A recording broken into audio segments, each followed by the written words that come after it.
I'm trying to emotionally recover today. My Baltimore Ravens choked again in the playoffs. They lost the conference championship game, which is actually what I predicted because I'm a great football prognosticator. I tweeted a prediction ahead of the game, and I said that the Chiefs would win 17-10, and that's exactly what happened.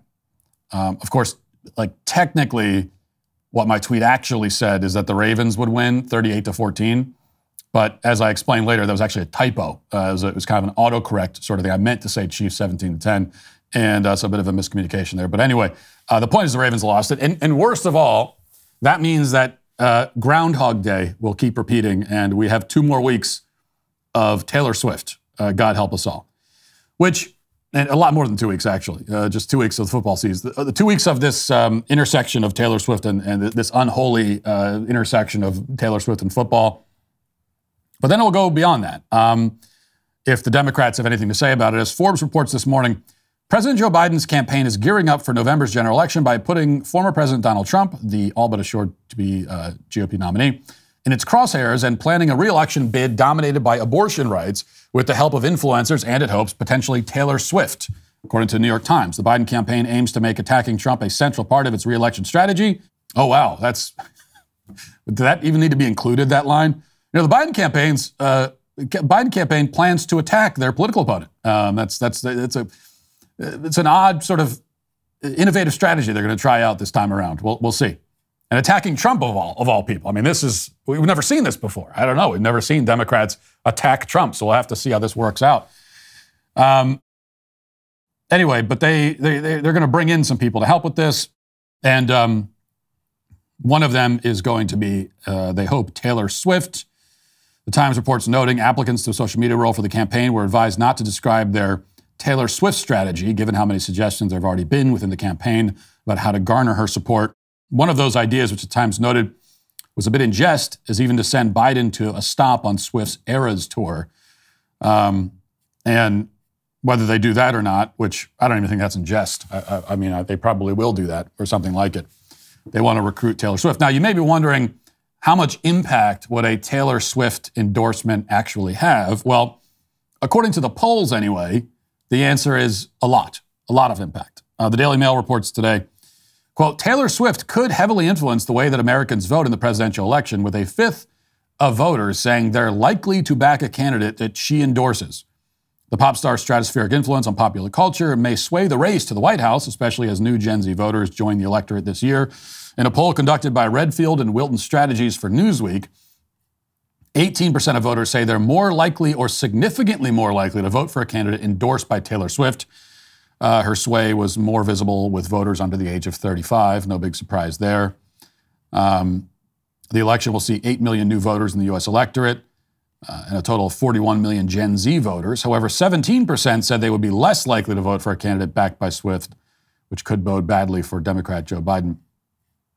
Okay, now, some caveats here. First of all, the 18% figure has to be inaccurate. I mean, maybe this is just cope on my part. Maybe I'm saying this for my own sanity so that I can sleep easy at night. But there's no way 18% of Americans are going to tie their vote to a Taylor Swift endorsement. That's like 60 million people if you extrapolate out.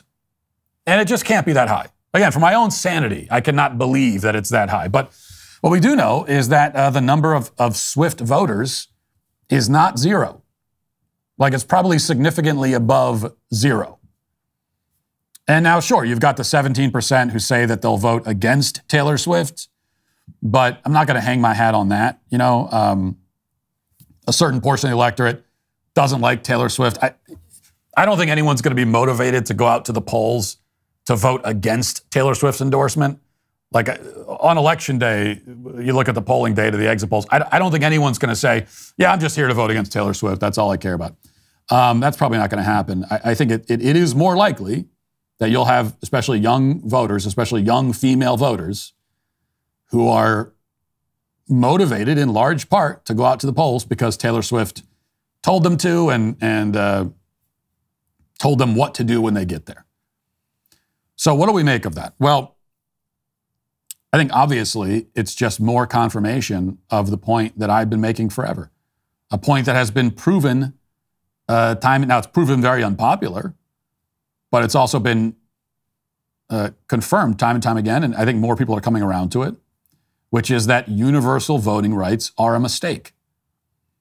Now, it's still an unpopular view, not surprisingly, and I'm not saying it's a good political strategy to talk about this, but I'm not a politician, so I'm not worried about that. I'm just saying what is... The only thing I'm interested in is just saying what happens to be true and let the chips fall where they may. So universal voting rights, obviously a mistake. And like maybe right now we can, but eventually we do have to have this conversation because if we don't, it's just the end of the country. So like we can avoid having an awkward discussion about voting rights and what they really should be. And that's fine. We can keep avoiding it, but then it'll just be the end of the country's just going to be over. So yeah, those are the choices that we have.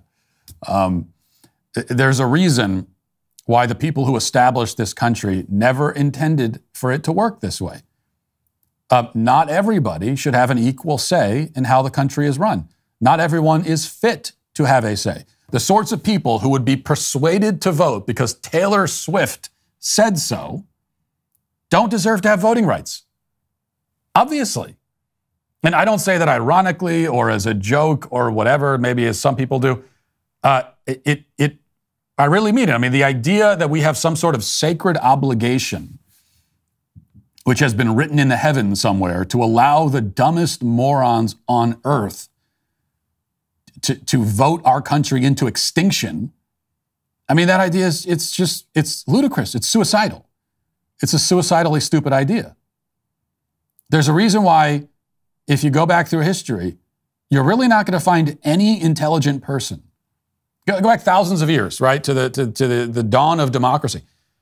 You're not going to find any intelligent person who thought that democracy should work like this. Nobody thought this. And I'm not saying that now because I'm mad about Taylor Swift. You all know I've been saying this for years and years and years. And if Taylor Swift tips an election, which she very well may, it will just be the final confirmation of my point. Are you struggling with back taxes or unfiled returns this year? The IRS is escalating collections by adding 20,000 new agents. In these challenging times, your best defense is to use Tax Network USA. Along with hiring thousands of new agents and field officers, the IRS has kicked off 2024 by sending over 5 million pay-up letters to those who have unfiled tax returns or balances owed. These guys are not your friends. Do not waive your rights and speak with these agents on your own without backup. Tax Network USA, a trusted tax relief firm, has saved over $1 billion in back taxes for their clients, and they can help you secure the best deal possible. Whether you owe $10,000 or $10 million, they can help. Whether it's businesses or personal taxes, whether you have the means to pay or you're on a fixed income, Tax Network can help finally resolve your tax burden once and for all. Seize control of your financial futures now. Don't let tax issue overpower you. Contact Tax Network USA for immediate relief and also expert guidance. But you got to call 1-800-245-6000. That's 1-800-245-6000 or visit tnusa.com/Walsh. So the fact is very simple here. Not everybody is fit to have a say in how the country is run and who its leaders are. Obviously, not everybody is fit. And the way that you know that is that you wouldn't run anything else like this, right? Would you? You wouldn't want anything else to be run like this. A restaurant isn't going to take a poll of the public every month and then decide on what its menu is going to be based on what a majority of people say they want. And because when you go to a nice restaurant, you don't want a meal that's decided, much less prepared, based on a Democratic vote. Nobody does. Like the Democratic restaurant is not one that anyone would go to, right? And this is the case in all areas of life. All areas. I mean, if I take my car to the mechanic, I don't want him to conduct a random poll of the people sitting in the waiting room to see what fixes they should make to my engine, because it's like, they're not going to arrive at the right conclusion just because more people said it. You know, I don't want the mechanic to come in and say, well, here's what we're doing with the engine. The 15 people, they all agreed. Well, who are the 15 people? Why would they know anything about this? Why should I trust what they're saying? Why would they have a say in this? You wouldn't go to a mechanic that worked that way. You wouldn't go to a doctor that worked that way. Nothing in life works this way. or should work this way. My own home doesn't work like this, and hopefully yours doesn't either. When I make a decision, I don't pull my kids and give them all equal weight in the decision. That's a recipe for dysfunction and worse. So, in no area of life do any of us want important decisions to be made based on the majority consensus of a bunch of people who are not remotely qualified to be involved in the first place. And in every other area, we all agree on that. And yet our entire country itself is run like that, which is, again, something that every great thinker since the dawn of democracy has seen, that like it just can't work, that you can't do it like that. There are different ways of doing it. There are different ways of deciding who gets to vote and who doesn't. But no one thought everybody, obviously not everyone can vote. That's crazy.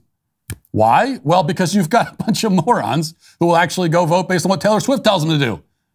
You can't allow that. If you value your country and the future of your nation that you are living in and that your family and your children live in, you can't just allow that. And the only argument for it is, yeah, but it's what they want. Who gives a damn what they want? Is that what we're doing? Just going to watch the collapse and suicide of our country because, well, that's what a lot of people wanted. Okay, well, it's like if you're on a train and there's a majority vote on the train that they want it to go over a cliff. Are you going to sit there like, well, okay, well, that's what everybody wants. I guess, well, all right then. I wouldn't want to infringe on the democratic rights of everybody else. Yeah, I got my kids here, but we'll just go over the cliff. Sure, yeah, it's fine. It's fine. It's for democracy after all. It's crazy, and eventually we need to be able to talk about this. We just do. Hey, YouTube, thanks for listening to the show. If you'd like access to my full show with no ads, you should go to dailywire.com and use promo code Walsh to get 2 months free on all annual plans. See you there.